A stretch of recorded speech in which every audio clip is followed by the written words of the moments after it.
வணக்கம், வாழ்க நலம். நான் உங்கள் வெற்றிவேல் குருஜி. இன்றைக்கி இந்த வீடியோவில் எதை பற்றி பேச போகிறேன்னா, நம்ம குடிக்கிறாங்க இல்லையா, வீட்டில் குடிச்சிட்டு வீட்டில் சண்டை போடுவாங்க. பசங்களை ஈர்த்து போட்டு அடிப்பாங்க, பொண்டாட்டி ஈர்த்து போட்டு அடிப்பாங்க. அந்த அளவுக்கு குடி அவங்கள மூளை பாதிப்பு அடைஞ்சிருக்கும். குடித்து மூளை பாதிப்பு அடைஞ்சிருக்கும். அவங்க என்ன செய்கிறனே தெரியாது. குடிச்சிட்டா வீட்டை சண்டை போடுவாங்க, காசு கொடுக்கலன்னு அடிப்பாங்க. அப்படியே சண்டை போட்டு சாப்பிடாத படுத்துக்குவாங்க. மறுபடியும் தூங்கி ஏந்த உடனே அந்த நினப்பு வந்துடும், திரும்பி குடிக்கிறதுக்கு ஈர்த்துன்னு போகும். அதுபோல் இருக்கிறவங்க நான் சொல்கிற பரிகாரத்தை செஞ்சிங்கன்னா அவங்களுக்கு அந்த மாற்றம் கொஞ்சம் கொஞ்சமாக வெளியில் வந்துடுவாங்க. அதுக்கு என்ன பண்ணணுன்னா, கொள்ளு ஒரு 100 கிராம் வாங்கிக்கிங்க. கொள்ளு 100 கிராமு, எள்ளு 100 கிராம், கருப்பு உளுந்து 100 கிராம் அதை வாங்கி எடுத்துக்குங்க. அதுக்கப்புறம் நெல்லெண்ணெய் 100 கிராம் வாங்கிக்கிங்க. அதுக்கு தேவை நெல்லெண்ணெய் 1/2 லிட்ரு ஓணும். நீங்கள் 1/2 லிட்டராக வாங்கிட்டு வந்து வச்சிங்கன்னா ரொம்ப நல்லது. வாங்கிட்டு வந்து வச்சிங்க. ஒரு மண் அகல் விளக்கு ஒன்று வாங்கிக்கிங்க. மண்ணால் செஞ்ச அகல் விளக்கு அது ஒன்று வாங்கி எடுத்துகிட்டு வந்து பஞ்சுத்திரி போட்டு இந்த விளக்கில் எண்ணெயை ஊற்றி அந்த கொள்ளு, எள்ளு, கருப்பு உளுந்து இதை போடணும். ரவை அதில் ரவை போட்டு திரியை போட்டு எண்ணெயை ஊற்றி விளக்கு ஏற்றிடுங்க. யார் உங்கள் வீட்டில் குடிக்கிறாங்களோ அவங்கள என்ன பண்ணுறீங்க, அந்த விளக்கு சொடர் அடிக்குது பார்த்திங்களா, அந்த மேலே அந்த எரிஞ்சு மேலே வரும்போது கொழுந்து விட்டு மேலே வரும். அந்த அனல் ஆகப்பட்டது. அந்த அனலில் லைட்டாக மூஞ்சியை காட்டணும். இப்படி திருப்பி காட்டணும். அதுபோல் ஒரு 9 நாளைக்கு இந்த விளக்கை ஏற்றி செய்யணும். மூஞ்சி காலையில் ஏந்து விளக்கு ஏற்றணும். அந்த இதை அதெல்லாம் போட்டு நான் சொன்னதெல்லாம் போட்டு விளக்கு ஏற்றணும். ஏற்றி காலைல அந்த மூஞ்சியை காட்டணும். அவர் யார் குடிக்கிறாங்களோ அவங்க மூஞ்சி அதில் காட்டினா கொஞ்சம் கொஞ்சமாக அந்த மாற்றம் தெரியும்.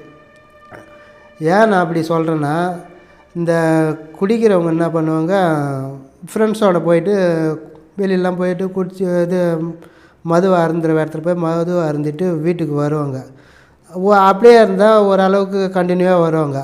இவங்க என்ன பண்ணுவாங்க, வாங்கி எடுத்துகிட்டு போய் எங்கேயாச்சும் இந்த புதாறு, முள்ளு செடி செட்டு இருக்கிற இடம், கொஞ்சம் இந்த புளியா மரம், வேப்ப மரம், கொஞ்சம் பெரிய பெரிய மரம் இருக்குது, அந்த இடத்துல நேரில் வட்டமாக உட்காந்து அவங்க ஃப்ரெண்ட்ஸோடு உட்காந்து சாப்பிடுவாங்க. அது சாப்பிடும்போது என்ன பண்ணுன்னா, அந்த கெட்ட ஆத்மாலாம் அங்கே அலைஞ்சி திரிஞ்சிக்கின்னு இருக்கும். கெட்ட ஆத்மா எப்படின்னா, மது அருந்தி இறந்து போனவங்க நிறைய பேர் இருக்கிறாங்க. அவங்களோட ஆத்மாவாகப்பட்டது வெளியில் அங்கே சுற்றி கிடக்கும். இவங்க சாப்பிடும்போது ரவுண்டாக கும்பலாக உட்காந்து சாப்பிடும்போது அது என்ன பண்ணும், நின்று பார்க்கும், நம்ம யார் உடம்புல போடலான்னு பார்க்கும். அப்போ பார்க்கும்போது இவங்க என்ன பண்ணுவாங்க, ஒரு ரவுண்டு 2 ரவுண்டு சாப்பிடுவாங்க அந்த மதுவை. சாப்பிட்டதுக்கப்புறம் கொஞ்சம் மாதிரி ஏறி பேச்சு மாற ஆரம்பிச்சிடும், அவங்க வளர ஆரம்பிச்சிடுவாங்க. அந்த டைமில் யார் உடம்பு வீக்காக இருக்குது நின்று பார்த்து அவங்க உடம்புல போய் இது பூந்துன்னு என்ன பண்ணும், அவங்க மூலியமா இது ஆசையை தீர்த்துக்கும். நல்லா திட்டமாக குடிக்கிறவங்க கூட அதிகமாக குடிக்கிற அளவுக்கு இது உணர்வை தூண்டும். அது குடித்து என்ன பண்ணால் அவங்களுக்கே ஓவராகி தன்னை மாரி ஆகிடுவாங்க. இவங்க வீட்டுக்கு இட்டு கூட வந்தவங்க இட்டாந்து வீட்டுக்கு விட்டுருவாங்க. அது என்ன பண்ணுவாங்க, தூங்கி ஏந்து வெடிஞ்ச உடனே அந்த ஞாபகம் வரும், குடிக்கணும், போகணும், மறுபடியும் காசு கொடுன்னு வீட்டில் சண்டை வாங்கி பொண்டாட்டி அடித்து, பிள்ளையை அடித்து, அம்மா அப்பா யார் இருந்தாலும் அவங்கள அடித்து காசை பிடிக்கும்போது குடிச்சிட்டு வந்தால் தான் இவங்களுக்கு நிம்மதியாக இருக்கும். அந்த ஆசை தீரும். அந்த உடம்புல இருக்கிற ஆத்மா அந்த ஆசையை தீர்த்துக்கும், குடிக்கிற நினைப்பிலே வச்சுருக்கோம். அதனால் நான் என்ன சொல்கிறேன், இந்த பரிகாரம் செஞ்சிங்கன்னா அந்த துரு ஆத்மா அந்த விளக்கு ஏற்றும் போது அந்த மூஞ்சியை காட்டும் போது என்ன பண்ணும், அந்த ஆத்மாவாகப்பட்டது என்னடா நம்மளை போட்டு இந்த அனலில் தீக்கிறாங்களேன்னுட்டு கொஞ்சம் கொஞ்சமாக விலக ஆரம்பிச்சிடும். அது உடம்பு விட்டு போகணுன்னா கொஞ்சம் நாள் ஆகும். ஆனால் தொடர்பு இருக்காது, நவுந்தாலும் அந்த உணர்வு அது வந்து போயின்னு இருக்கும். அவங்க உடம்புல பூந்து குடிக்க வைக்க தோணும், ஞாபகப்படுத்தும், அவங்கள எப்படியாச்சும் குடிக்க வைக்கணும்னு அந்த சிந்தனையை கொடுக்கும். அதனால் இந்த விளக்கை ஏற்றி நீங்கள் அவங்க மூஞ்சி இப்படின்னு காட்டினீங்கன்னா அந்த ஆத்மாக்கப்பட்டது வெளியில் போகிறதுக்கு ஆரம்பிக்கும். நீங்கள் அது போல் ஒரு 9 நாளைக்கு செஞ்சுட்டு என்ன பண்ணுறீங்க, 9ஆம் நாள் காலையில் அது விளக்கு ஏற்றி முடிஞ்சு அவங்க மூஞ்சியை காட்டிட்டு அந்த விளக்கு சொடரில் மூஞ்சியை காட்டிட்டு நீங்கள் என்ன பண்ணுறீங்க, பாத்ரூமில் இட்டு போய் வச்சுட்டு அவர் எந்த அளவுக்கு தேவையாக குளிக்கிறாரோ தண்ணி அவ்வளோ தண்ணி பிடிச்சி வச்சுக்கிங்க.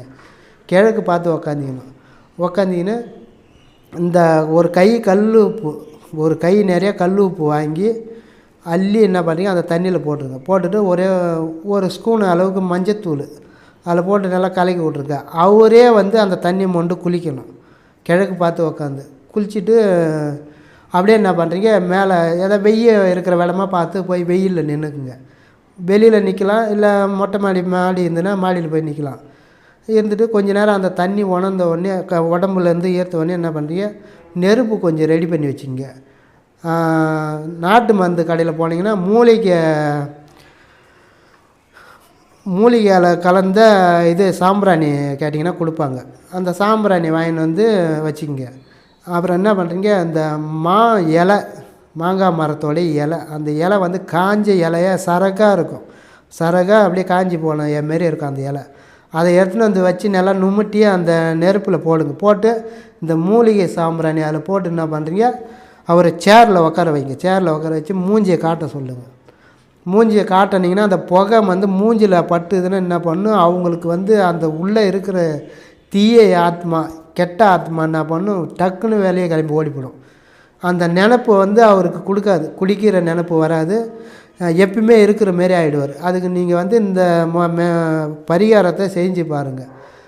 குடிக்கிற சிந்தனை வராது, யார் கூட்டாலும் போகிற அந்த எண்ணம் வராது. அப்படின்னு அந்த கடை பக்கம், அந்த ஒயின் ஷாப்பு கடை பக்கம் போனாலுமே அந்த ஞாபகம் வராது. 10 ரூபா நம்மளுக்கு சேர்த்து கொடுப்பாரு, சம்பாரித்து அந்த கொடுப்பாரு, அந்த செலவு பண்ணுற எண்ணம் வராது.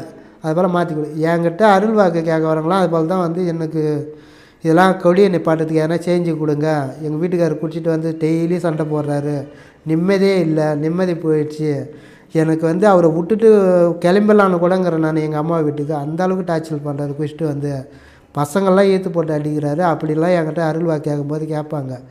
நான் சில பரிகாரங்கள்லாம் செஞ்சு அவங்ககிட்ட இது போல் கொடுத்து அனுப்புவோம். மறாவது வாரமே அவங்க போய் அவங்க வீட்டுக்காரை இட்டுன்னு வருவாங்க. இட்டு வருவாங்க. இங்கே வந்தவொடனே நான் அவருக்கு தேவையான பரிகாரம்லாம் செஞ்சு கையில் கவுறு கட்டி அனுப்புவோம். செஞ்ச உடனே அது மறந்துடுவார், குடியை மறந்துடுவார். அப்புறம் இன்னொரு பரிகாரங்குது, அதிலே தேங்காய் நல்லா நெத்துக்காயை ஒரு காய் ஒன்று எடுத்துங்க, சூறைக்காய் உடைக்கிற மாரி. அதை என்ன பண்ணுறீங்க, எடுத்துன்னு போய் அவரை இட்டுனே போய் சுடுகாடு இருக்குது இல்லையா, சுடுகாட்டோட நுழைய வாசப்படி, அந்த வாசப்படிக்கு நேரம் நின்று என்ன பண்ணுறீங்க, அவர் கிழக்கு பார்த்து நிற்க சொல்லி 3 சுற்று அவர் கையாலே இந்த பக்கம் 3 சுற்று, இந்த பக்கம் 3 சுற்று உடம்புல பாடுற மாரி சுற்றி கீழே அடிச்சுட்டு திரும்பி பார்க்காத வர சொல்லு. வந்தாருன்னா அவருக்கு வந்து அந்த அது போல் எண்ணம் இருக்கிறது கூட அவருக்கு அந்த ஞாபக மறதி பண்ணிவிடும், திரும்பி பார்க்காம. அது போல் ஒரு 3 தடவை அந்த தேங்காய் உடைக்கணும். இது எளிமையான பரிகாரம் தான். இந்த தீபம் ஏற்றி செய்கிற பரிகாரம் தான் கொஞ்சம் கஷ்டமாக இருக்கும். அது போல் செய்யுங்க. இந்த பரிகாரம் எப்போ செய்யலான்னா, நம்ம செவ்வாய்க்கிழமை காலையில் ஸ்டார்ட் பண்ணணும். செவ்வாய்க்கிழமை காலையில் அப்படி அந்த கிழமையில் ஸ்டார்ட் பண்ண முடியலனா வளர்ப்புறை அமாவாசை கழிச்சு 3ஆம் நாள் அது போல் செஞ்சுக்கலாம். அது போல் செஞ்சு உங்களுடைய வாழ்க்கையில் வளம் பாருங்கள். வணக்கம், வாழ்க நலம். வெற்றிவேல் குருஜி அருள்வாக்கு யூடியூப் சேனலை லைக் பண்ணுங்கள், ஷேர் பண்ணுங்கள், கமெண்ட் பண்ணுங்கள், கீழே உள்ள பெல் பட்டனை கிளிக் பண்ணுங்கள். இந்த சேனலை மறக்காமல் சப்ஸ்கிரைப் பண்ணுங்கள். முகவரி கடலூர் பாண்டி மெயின் ரோடு, சின்ன கங்கனாங்குப்பம், ஸ்ரீ மாரியம்மன் கோவில் தெரு, கடலூர் 2. தொடர்புக்கு 994323 0509 8940355468.